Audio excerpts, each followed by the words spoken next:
Now we're told, and Noah builded an altar unto the Lord, and took of every clean beast and of every clean fowl, and offered burnt offerings on the altar. Now do you see why he took 7 of the clean beasts and only 2 of the unclean? He's offering the clean beasts now. Verse 21, and the Lord smelled a sweet savor, and the Lord said in his heart, I will not again curse the ground any more for man's sake. For the imagination of man's heart is evil from his youth.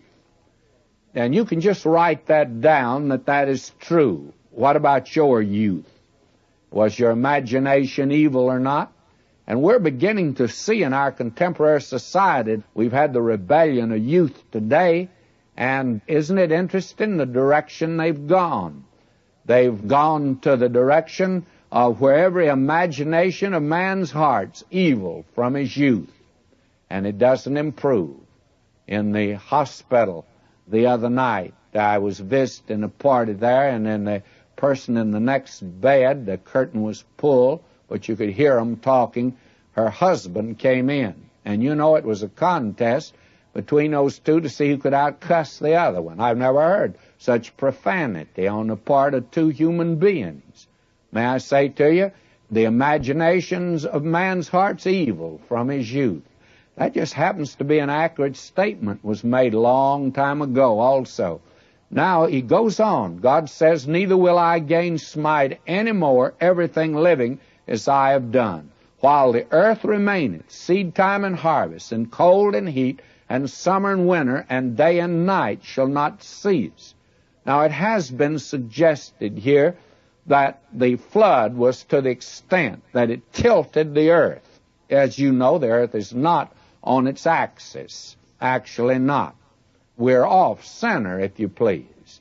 And the magnetic center is different from the center we're revolving on. Something happened somewhere along the line.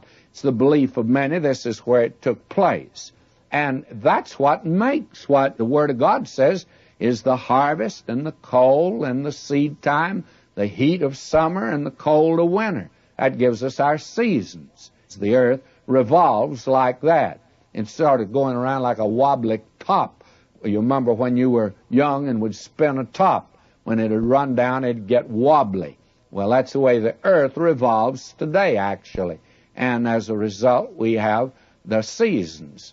We come now to chapter 9, and here you have the covenant, which began here in verse 20 of chapter 8. Extends on down, and you're going to find out God makes a certain covenant with Noah and gives to him some tremendous things. Never again will God destroy the earth with a flood, is one thing.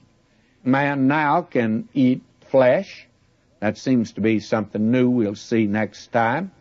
And then you have also, God institutes capital punishment. Best I can tell, God's never changed that. Now we'll get to all of that next time.